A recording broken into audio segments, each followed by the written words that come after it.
Good morning, students. Good morning. Good morning. morning. Good morning. So our chapter of nationalism in India is just going on. We studied about the how nationalism spread in India, and the basic leader Mahatma Gandhi start the feeling of nationalism in Indian people. He starting their struggle in 1915 after coming from South Africa. Mahatma Gandhi south Africa से आए और उन्होंने अपना यहाँ पर struggle start किया. ही start a ideology of सत्याग्रह. उन्होंने सत्याग्रह की आइडियोलॉजी को स्टार्ट किया. फर्स्ट ऑफ ऑल हम बात कर चुके हैं द सत्याग्रह क्या है. Satyagraha is the ideology in which we just emphasis on truth. हम सत्य पर जोर देते हैं और जो हमारा ऑप्रेसर होता है, जो हमारा विरोधी होता है, हम उसे सत्य समझाने की बात करते हैं. So it is the technique of non violence. ये वो टेक्निक है जिसमें हम नॉन वायलेंट रहते हैं. ठीक है. उसी सीक्वेंस में आज जो हमारा टॉपिक है that is non cooperation movement. अब देखिए ये कैसे स्टार्ट हुआ. Gandhi ji start the ideology of satyagraha in 3 places. याद आ रहा है गांधी जी ने 3 जगह पर आइडियोलॉजी इस्तेमाल की थी सत्याग्रह की. कहां कहां. फर्स्ट चंपारण बिहार. याद आ रहा है इन 1917. ठीक है. उसके बाद Kheda Gujarat. It is also 1917. ठीक है. और 1918 में अहमदाबाद में मिल वर्कर्स के साथ. So these are the 3 places where Gandhi ji start the ideology of satyagraha. But soon he realize जल्दी उन्हें इस सत्याग्रह को बंद करना पड़ा because it converted into violence condition. Now Gandhi ji just find out the way how they start the movement large then ideology of satyagraha. अब वो एक ऐसा रास्ता ढूंढ रहे थे जिससे वो सत्याग्रह से ज्यादा लार्ज स्केल का मूवमेंट स्टार्ट कर सके. Now he find the time. उन्हें वो समय मिल गया. This is the Khilafat movement. उसी समय the First World War. During the First World War England just abolish the Ottoman Empire. England था, उसने ऑटोमन एम्पायर को डिस्ट्रॉय कर दिया था, कंप्लीटली खत्म कर दिया था. And the post of Khalifa is abolished. जो खलीफा की पोस्ट थी उसे खत्म कर दिया गया था. और व्हाट इज खलीफा. खलीफा are the religious guru of Islamic religion. Islamic guru हुआ करते थे वो खलीफा. सो अब अग्रेशन तो था ही मुस्लिम्स में. So in Bombay, a Khalifa association formed by the Shaukat Ali and Muhammad Ali brothers.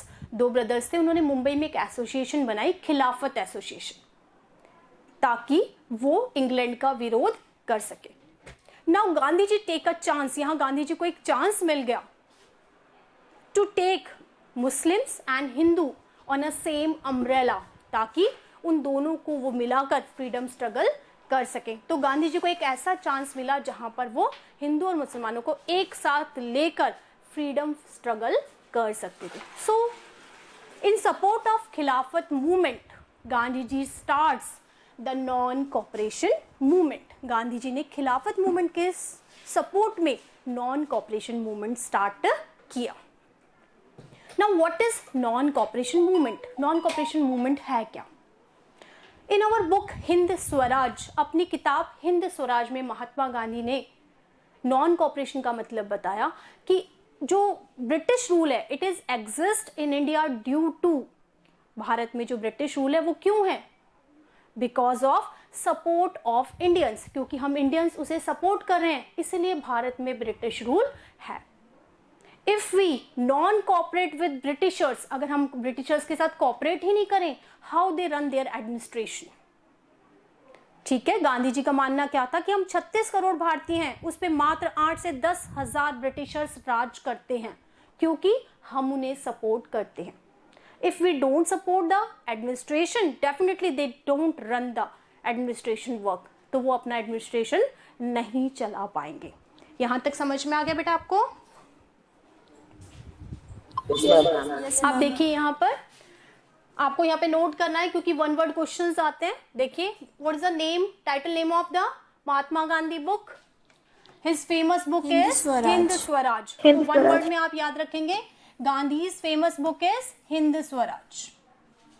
That the British rule was established in India with the cooperation of Indians and had survived only because his cooperation. ठीक है, गांधी जी ने अपनी हिंद स्वराज में क्या लिखा, कब हुई ये पब्लिश, इन 1909 में. They just clear the British rule is exist in India due to the support of Indians. क्योंकि हम सपोर्ट कर रहे हैं, यही कारण है कि ब्रिटिश रूल इंडिया में है. आगे देखिए, refuse to cooperate the British rule India. If we refuse to cooperate, अगर हम refuse कर दें cooperate करना, तो it is not be take a large time. कि अगर हम उसे refuse कर दें ब्रिटिश रूल को, उसको cooperation करना बंद कर दे, तो ऐसा समय आएगा कि जब ये पूरी तरह खत्म हो जाएगा.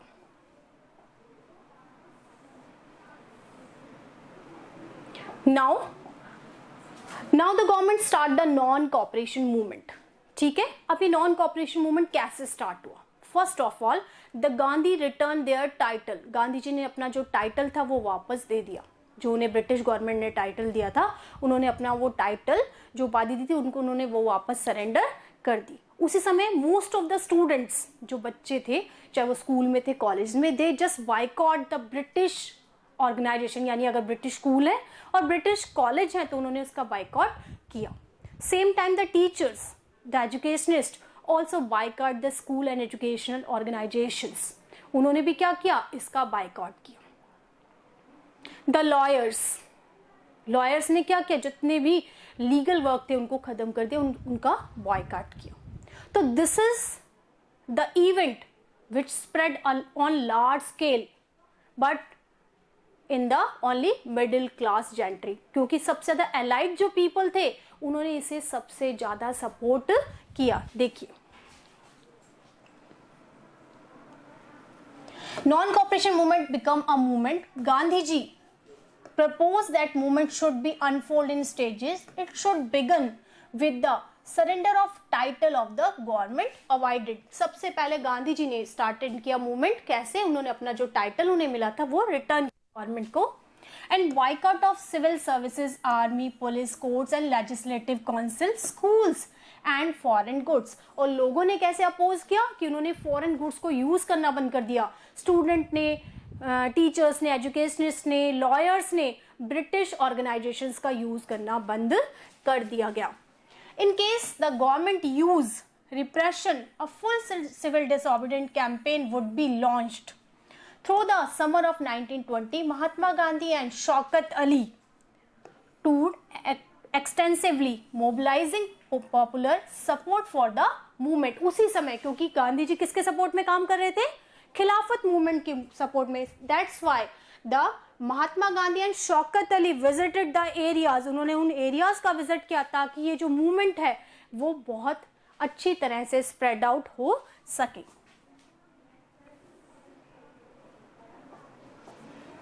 Many within the Congress were concerned about the proposals. They were reluctant to boycott.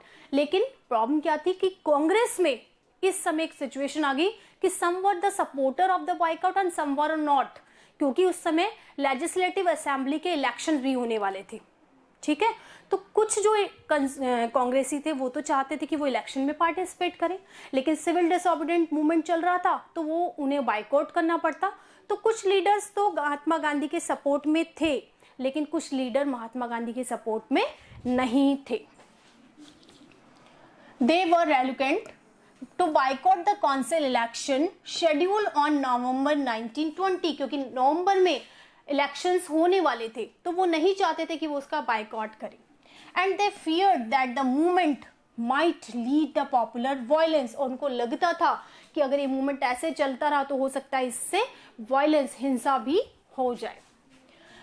In the months between the September and December, there was an intense tussle within the Congress. और कांग्रेस में क्या हुआ, कॉन्फ्लिक्ट स्टार्ट हो गई. For while there the seemed a meeting point between the supporters and opponent the movement. तो यहाँ पर एक मीटिंग हुई, किसने, जो सपोर्ट कर रहे थे मूवमेंट को और जो उसको अपोज कर रहे थे. अपोज क्यों कर रहे थे, because in November there will be a election also. क्योंकि वो चाहते थे कि वो इलेक्शन में पार्टिसिपेट करें. Finally at the Congress session Nagpur in December 1920, a compromise was worked out and non-cooperation program was adopted. So question arise, in which Congress session, one word question आ गया, in which Congress session the non-cooperation program was adopted? किस session में adopt किया गया था? Nagpur session. कौन से session में? इन Congress Nagpur session दिसंबर 1922 में ये प्रोग्राम अडॉप्टेड किया गया था. ठीक है, वन वर्ड क्वेश्चन है ये. आगे देखेंगे.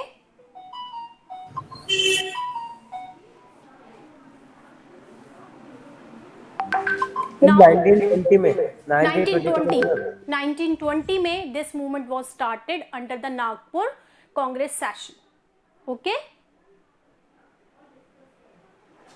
Yes, ma'am. Okay, अब हम देखेंगे कि how this movement spread in towns. अभी मैंने आपसे कहा कि student resigned from their schools, they are not studying their British organization. The teachers and educationists also boycott the educational institution, British educational institution. The lawyer not running the legal practices. So these are the middle class elites people who support this struggle. देखिए, the movement started with the middle class participate in the city. Thousands of students left the government-controlled school and colleges. Headmaster and teachers resigned, and lawyers gave up the legal practices. The council elections were boycotted in most of provinces except Madras, where the Justice Party, the party of the non-Brahmins, felt that entering the council was one way to gaining some power. Usually Brahmins had to cross. देखिए, वहां पर assembly जो election हो रहे थे, उसको council जो election हो रहे थे, उसे भी क्या किया गया था? बायकॉट किया गया था. केवल मद्रास में जो जस्टिस पार्टी थी, नॉन ब्राह्मण पार्टी थी, केवल उसी ने इलेक्शन में पार्टिसिपेट किया, क्योंकि उनका मानना था कि पॉलिटिकल पावर के थ्रू जो उनकी बैकवर्ड कंडीशन है, they can improve that of condition. The effect of non-cooperation movement on economic front were more dramatic. Foreign goods were boycotted, liquor shop picketed, and foreign clothes burned in huge bonfire. इसके अलावा foreign goods को boycott किया गया. कैसे? उनको जितने भी विदेशी कपड़े थे उस समय, उनकी होली जलाई गई. उसकी जगह हमने खादी का इस्तेमाल स्टार्ट किया. The import of foreign clothes have between 1921 and 22 its value dropping from the 102 crores to 57 crore. और इंपोर्ट इतने कम हो गए क्योंकि हमने फॉरेन गुड्स का बाइकआउट किया गया कि 100 करोड़ 2 करोड़ के जहां इंपोर्ट होते थे, अब वो 57 करोड़ के रह गए, लगभग 50%. In many places merchants and traders refuse to trade in foreign goods. जो मर्चेंट्स थे, व्यापारी थे, उन्होंने भी विदेशी कपड़ों का सामान का व्यापार बंद कर दिया. और फाइनेंस फॉरेन ट्रेड, और फॉरेन ट्रेड को फाइनेंस पैसा देना भी बंद कर दिया. As the boycott movement was spread and the people began to discarding imported clothes and wearing only Indian one, production of Indian textile mills and handlooms went up. और यही कारण हुआ कि नॉन कॉपरेशन मूवमेंट में जहां foreign goods का boycott हुआ, वहां पर Indian clothes, Indian cotton clothes textile mills develop होने लगी. ठीक है, तो अगर हम यहाँ बात करें what is the effect of non cooperation movement, कि नॉन कॉपरेशन मूवमेंट का इफेक्ट क्या रहा, तो सबसे बड़ा इफेक्ट क्या रहा कि हमारे जो इंपोर्ट्स थे they decrease from 102 crore to 57 crore. First impact. Second, instead of foreign trades Indian textile industry will booming, वो बढ़ने लगी, उसमें इंक्रीमेंट आने लगा. But soon this movement just recognize their drawbacks. लेकिन इस मूवमेंट को जल्दी ही रियलाइज हो गया कि इसमें कुछ कमियां हैं. फर्स्ट, जो सबसे बड़ी कमी थी, the student just boycott the British organisation, educational organisation, and teachers also boycott the educational organisation. But instant of British organisation there is no Indian organisation. उन्होंने बायकॉट तो किया स्कूलों का, कॉलेजेस का, लेकिन उस समय ब्रिटिश रूल के समय, उस समय कोई ऐसी इंडियन ऑर्गेनाइजेशन नहीं थी जहां पर स्टूडेंट पढ़ सके, या कॉलेजेस ऐसे नहीं थे जो इंडियन हो. ठीक इसी तरह से लॉयर्स को भी अपने काम पर वापस आना पड़ा क्योंकि उस समय इंडियन ऑर्गेनाइजेशंस नहीं थी। यही स्थिति हमारे टेक्सटाइल में भी हुई क्योंकि खादी बहुत एक्सपेंसिव होती थी और जो मशीन मेड क्लॉथ इंग्लैंड से सप्लाई होता था वो सस्ता पड़ता था, तो हर कोई के लिए खादी को अफोर्ड करना संभव नहीं था क्योंकि खादी बहुत एक्सपेंसिव है, बहुत महंगा पड़ता था, उससे हाथ से उसे सूत को निकालना पड़ता था।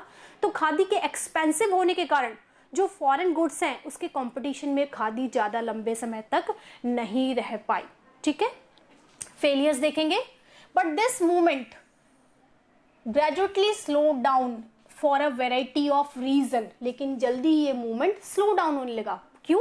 सबसे पहला कारण इसका है khadi cloth was more expensive, क्योंकि अगर आप फॉरेन गुड्स को बायकॉट कर रहे हैं और खादी को अपना रहे हैं तो खादी बहुत एक्सपेंसिव था जो सभी के खरीदने की बस की बात नहीं थी। Then mass produce mills cloth and poor people could not afford to buy it. दूसरी बात, ना तो पुअर पीपल उसे अफोर्ड कर सकते थे और ना ही इतनी टेक्सटाइल मिल्स उस समय थी। सिमिलरली उसी समय दूसरा रीजन देखिए, बाइकआउट ऑफ ब्रिटिश इंस्टीट्यूशन। दूसरा कारण क्या है कि जो ब्रिटिश इंस्टीट्यूशन का बाइकआउट किया गया posed a problem for the movement to be successful. Alternative Indian institution had to be set up so that they could be used to place of British one. क्योंकि अगर आप British organisation को boycott कर रहे हैं तो उसके substitution में इंडियन ऑर्गेनाइजेशन का होना भी जरूरी था। तो इतनी ऑर्गेनाइजेशन उस समय इतने कम समय में सेटअप नहीं हो पाई। So student and teachers began to trickling back to the government schools and lawyers joined back in the government courts. और यही कारण था जो टीचर्स थे जिन्होंने बाइकआउट किया, जो स्टूडेंट्स थे जिन्होंने बाइकआउट किया, लॉयर्स ने बाइकआउट किया, उन्हें कुछ समय के बाद वापस अपनी ऑर्गेनाइजेशन में आना पड़ा। So these are the drawbacks why the non cooperation movement slow down. ये वो रीजंस हैं जिनके कारण जो नॉन कॉपरेशन मूवमेंट था वो धीरे धीरे उसकी जो पावर थी वो क्या हो गई, कम होने लगी। समझ में आ गया यहां तक? Yes ma'am. अब यहाँ क्वेश्चन क्या बना, क्वेश्चन लिख लिया आपने, name the book of Gandhi, Mahatma Gandhi. एक क्वेश्चन ये है। The second question, in which Congress session the proposal of non cooperation movement was passed. Second question, in which Congress session the proposal of non-cooperation movement was passed. Third question, what is Khilafat movement? What is Khilafat movement? Why Gandhi ji support to Khilafat movement? Khilafat movement क्या था और गांधी जी ने इसे support क्यों किया? आप लिख रहे हैं ना question? Yes ma'am. Next question लिखिए, why civil disobedient movement slow down in cities? Why civil disobedience movement slow down in cities?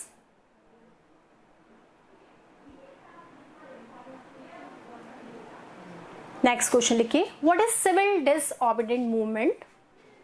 What is civil disobedient movement?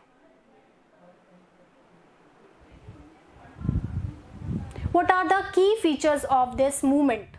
What are the key features of this movement?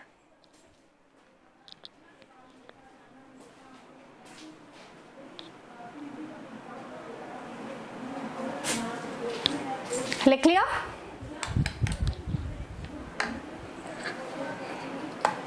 लिख लिया question बेटा? आवाज नहीं आ रही आपको? आपने question लिख लिए? लिख लिए। ओके, चलिए आगे देखते हैं। ठीक है, आगे देखिए। Now rebels in country sides. अब कौन कौन से विद्रोह हुए? ये तो एक मूवमेंट था जो बहुत लार्जली स्प्रेड हुआ था। अब हम बात करें ऐसे कौन कौन से विद्रोह हुए जो कंट्री साइड्स पे हमें देखने को मिले। अब देखिए, ये जो मूवमेंट्स हैं ये पीजेंट्स के हैं। ठीक है, ये जो रिबल्स विद्रोह हुए हैं वो पीजेंट्स या वीवर्स के थ्रू किए गए हैं। जैसे peasants are just against with the, जो जमींदार और जागीरदार थे उनके अगेंस्ट थे, बिकॉज द जमींदार एंड जागीरदार just impose highly taxes and they are the mediator between the Britishers and the Indians farmers. क्योंकि जो जमींदार जागीरदार थे वो बहुत हाई टैक्सेस लिया करते थे. ठीक है, 80 types of taxes are there. 80% income farmers की कहाँ चली जाती थी? जमींदार और जागीरदार के पास चली जाती थी. So the peasants just oppose to pay the taxes. वो नहीं चाहते थे कि इतने ज्यादा टैक्सेस उनसे लिए जाएं. दूसरी बात कि जब इवन देन कि अकाल या सूखा ऐसी कंडीशंस भी होती थी और क्रॉप इज फेलियर, अगर क्रॉप भी फेलियर हो गई सो they are force to pay the taxes. उन्हें फोर्स किया जाता था कि इस कंडीशन में भी वो टैक्स पे करे. So many rebels are just in the countryside. देखेंगे यहाँ पे सबसे पहला इन अवध. अवध का पीजेंट मूवमेंट है where Baba Ramchandra was the leader. ये लीडर थे वहां पर. A sannyasi who had earlier been busy as an indentured labor. The movement here was against the तालुकेदार्स. जमींदारों के खिलाफ था ये movement. And landlords who demanded from the peasant extraordinary high rents and variety of other seizures. ठीक है, क्यों था ये मूवमेंट? क्योंकि उनसे एक्स्ट्रा ऑर्डिनरी टैक्सेस, बहुत हाई वर्ड टैक्सेस लिए जाते थे. Peasants had to be begar. अब what do you mean by begar? The work without payment. बेगार किसे कहा जाता था? कि जिसमें आपको काम तो करना पड़ रहा है, कंपल्सरी वर्किंग है, लेकिन आपको किसी तरह का पेमेंट नहीं मिलेगा. That is known as begar. So the peasants of Awadh struggle against the taxation and the begar. उन्होंने बेगार के खिलाफ, कि उनसे काम तो कराया जा रहा है लेकिन उन्हें कोई पेमेंट नहीं दिया जाता, सिर्फ खाना दिया जाता था और पहनने को कपड़ा दिया था. तो इस बेगार के खिलाफ उन्होंने ये मूवमेंट किया. Work at the landlords farm without any payment. Begar क्या है? कि आप काम तो कर रहे हैं लेकिन आपको कोई पेमेंट नहीं मिल रहा. As tenants that they had no security tenure being an regular exited, so they could be acquired no right to over the lease land. ठीक है, जब वो किसी की लैंड लीज पे लेते थे, खेती के लेते थे, उनका कोई अधिकार उस लैंड पर नहीं होता था. The peasants movement demanded reduction of revenue, abolishment of begar, and social boycott of oppressive landlords. In many places, Nai and Dhobis bandhas were organized by panchayat to deprive landlords of the services to even barbers and washermen. ठीक है, उन्होंने अपना opposition कैसे दिखाया? कि जो धोबी और नाई थे उन्होंने अपनी सर्विसेज लैंडलॉर्ड्स को देना बंद कर दिया, यानी उनके कपड़े धोना बंद कर दिया, उनके बाल काटना बंद कर दिया गया. In June 1920 Jawaharlal Nehru began going to around the villages in Awadh. उस समय जवाहरलाल नेहरू ने अवध के विलेजेस में विजिट की. Talking to the villagers and trying to understand the grievances. ठीक है, उन्होंने वहां पर ग्रीवेंसेस मतलब उनकी वेदना को समझा, उनकी बातों को सुना. Bye October the Aundh Kishan साहब was set up the headed by the Jawaharlal Nehru, Baba Ramchandra and few others. Within a month 300 branches. ठीक है, उस समय जवाहरलाल नेहरू ने किसान सभा को ऑर्गेनाइज किया. ठीक है, और किसान सभा इज सेटअप जिसमें बहुत सारे मेंबर्स धीरे धीरे बढ़ने लगे. लगभग 300 branches had be set up in the villages around the region. Awadh के एरिया में ही 300 ब्रांचेस किसान सभा की हो चुकी थी.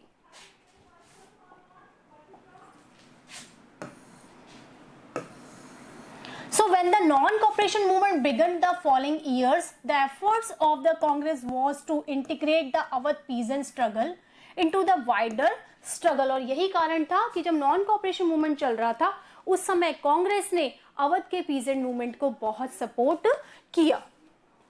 The peasant movement, however, developed in forms of that the Congress leadership was unhappy with. As the movement spread in 1921, the houses of talukadar and merchants were attacked. Bazaars were looted and grain hoard was taken over. In many places, local leaders told peasants that Gandhiji has declared that no taxes were to be paid and land was to be redistributed among the poor. The name of the Mahatma was being invoked to sanction all the actions and aspirations. ये movement क्यों असफल रहा?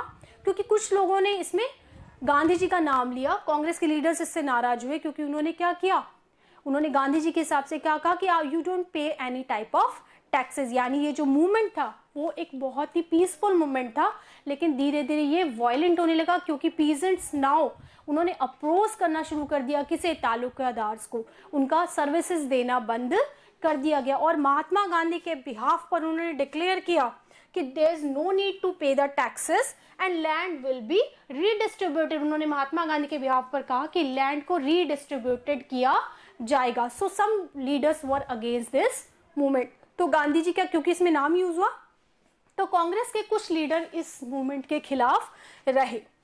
आगे देखेंगे।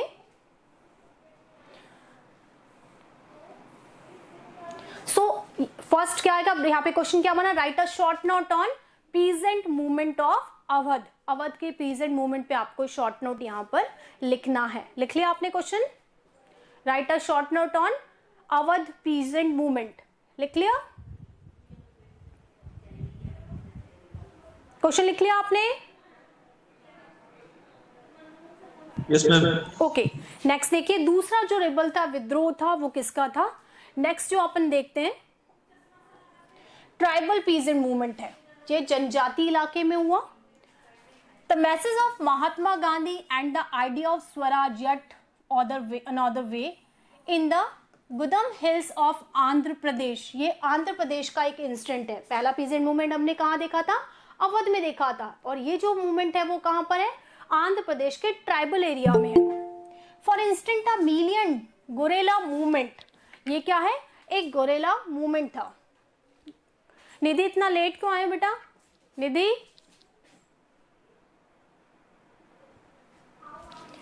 अब militant guerrilla movement spread in the early 90s। What is guerrilla movement? Guerrilla movement क्या होता था? ये क्या करते थे? छापा मार युद्ध जिसे हम कहते थे। ये किसान छुप छुप कर क्या करते थे? तालुकेदार, लैंडलॉर्ड्स के ठिकानों पर क्या करते थे?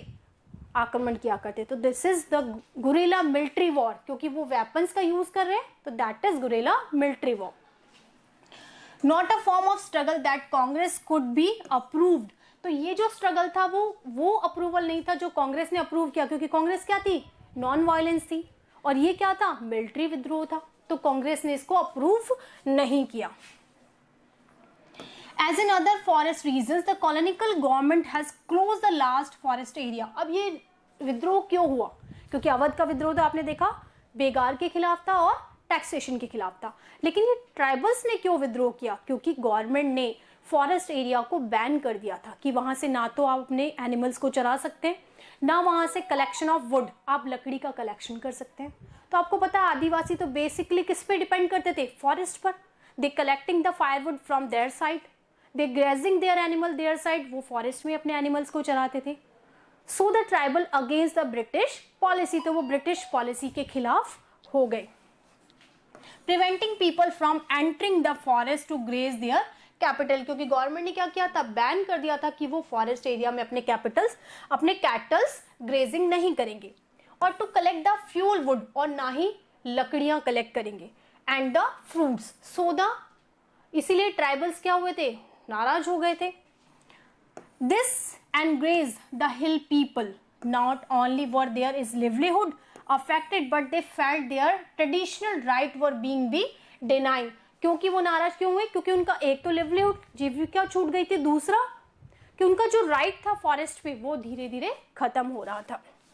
When the government began to forcing contribute begar for the road building, और जब फॉरेस्ट एरिया में रोड बिल्डिंग बन रही थी आंध्र प्रदेश में, तब गवर्नमेंट ने उन्हें फोर्सफुल बेगार के लिए कहा कि आपको काम वहां पर करना पड़ेगा लेकिन कोई पेमेंट नहीं मिलेगा।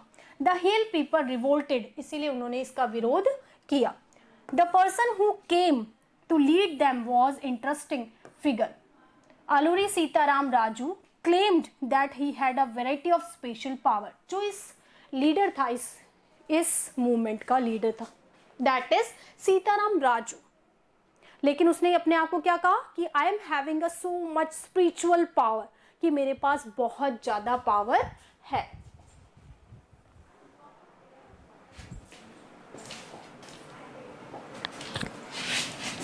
Sitaram Raju claimed that he has a variety of special power. He could make the correct astrological predictions and heal people and would survive even bullet shoot. उसने क्या कहा कि उसे गोली भी नहीं लगेगी, इतने स्पिरिचुअल पावर है कि वो लोगों को उस दुख से, उस मूवमेंट से निकाल सकता है और इवन देन उस पर बुलेट का कोई असर नहीं होता.